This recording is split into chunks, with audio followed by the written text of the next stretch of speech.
तुमने तो जीवन का मतलब हमको है सिखलाया। भूल सारी थी हमारी अब समझ में आया। मैं तेरा शुक्र करूं, वर्ष तेरा शुक्र करूं। मैं तेरा शुक्र करूं, वर्ष तेरा शुक्र करूं।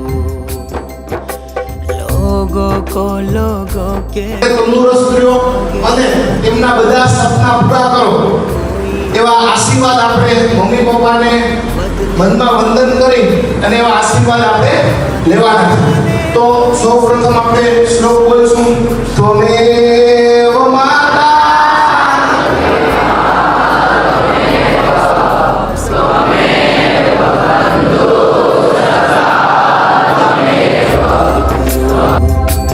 तेरा शुक्र करूं, वर्ष तेरा शुक्र करूं।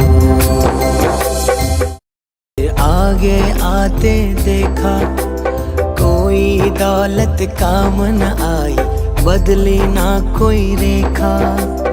आने वाले भाई से कहना सारी खुशियां लाए। जो सिले थे होठ अब तक फिर से वो मुस्काए।